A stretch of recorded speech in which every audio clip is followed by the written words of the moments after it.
มาส่งค่ามาส่งน้องๆเขาทั้งหมดทั้งเซ็งค่ะเนาะเมื่อในค่ะวิดีโอตัวในค่ะเนาะติมาลาถึง27และ72หมายเลข2ตัวในค่ะเฮาลาถึงตัว3ตัวตั้งน้ำลาถึงนั้นน้องนะเนื้อหมายฟ้องเนื้อเบอร์โทรศัพท์ของน้องเขานะ3ตัวตั้งน้ำลาดมาเตลาตัวที่4กว่าตั้งหลังค่ะเนาะมันจับก่อนก็เลยก็ยาวค่ะเต็มหลีค่ะเนาะว่ามันเป็นรองสังเนี่ยอันนี้ค่ะยุ่มก็ยาวยุ่มก็ยาวเป็นเรื่องของตัวเผอตัวมันกำพองป้อนหู้ยาวก็เฮอคามป้นค่ะอย่าไปต้วยนะป้อหู้เอาก็เฮอคามป้นอย่าไปต้วยอย่าไปใส่เจออันตีบางก็เต็มหู้ก็มีเนี่ยค่ะเนาะกำในมันติเมียนเนี่ยพลมี27เลย72นั่นเฮอกะจามตัว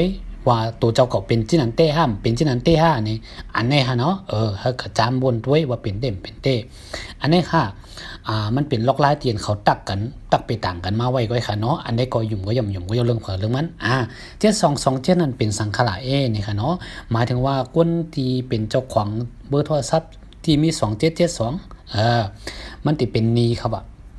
ใกล้เป็นนี้หายก็นี้เก่าแท่งนี้เก่าหายนี้เหมือมีแท่งนี้เก่านี้หายมันติเฮ็ดเธอการเงินนั้นเป็นร่องหลีมันติผ่านรายงานก่อนบ่มีเงินนะค่ะมันเต็มบ่มีเงินเดี๋ยวก็มันติเฮ็ดเธอปิกสมาโมหาเงินอยู่เสตาก็ปิกสมาหาเงินเข็นเสตาก็กำก็เงินออกกะแท่งว่ากำยังโดจ่ายนั่นแท่งว่าโดจ่ายนี่แท่งว่า7227นะน้องนะอันนี้ค่ะที่เอามาปืนเพจปน้องๆเขาตัวนะคะเนาะพอเขาเด็กเช็ดเด็กเพจเขาก็เหมือนเขาปันกุศลเหมือนเขาปัน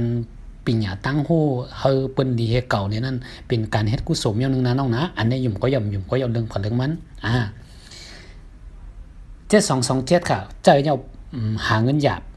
รายงานหาเงินหยาบย่อก็เป็นนี้ติ๊กๆใช้นี้อันเก่าย่ออันเหมือมีแทงเฮ็ดในติ๊กๆค่ะเนาะในค่ะเนาะเพราะว่า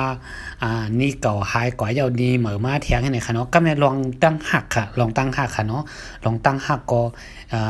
เหมือนจังว่ามีเหมือนว่าเป็นโพเป็นเมฆเนาะก็แลบติแปดกันไรในค่ะเนาะเขาว่าเนาะมันจังที่ไหนมันผิดกันนั่นค่ะน่ะผิดกันย้อนทางขลาเนี่ยครึ่งกำนำก็มันเตกว่าเกี่ยวข้องเรื่องเงินนั่นนะคะเนาะยาวกลมนั่นนะก็ผู้ชายก็มี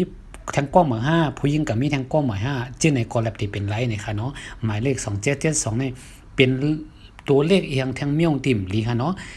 มีอย่างละลายที่มันลีขลาดเนี่ยอันนั้นเตบอกไว้ปันค่ะเนาะมีอย่างละลายที่มันดีนั่นเนี่ยอันนั้นเตมาบอกปันจะว่ามาบอกปันอันลีก็เห็นจะนะอันลีก็เตมาบอกปันค่ะลอยขาดลอยอันเดลิงก็เตบอกปันนะน้องนะพอที่มาบอกพันกำเดียวนี่ก็มันกดน้องคำต้องไร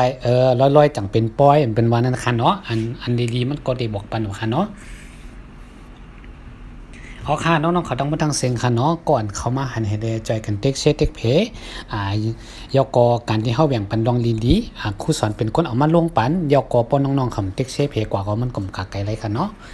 เพราะว่าเขาช่วยกันเต็กเชเต็กเพมันก็เป็นการเฮ็ดการกุศลอย่างนึงน้องเขาก็ไรกุศลน้องเขามักมีกันกูโก้ค่ะเฮ็ดการหาเงินกันง่ายๆกูโก้นะน้องนะมาชมค่ะ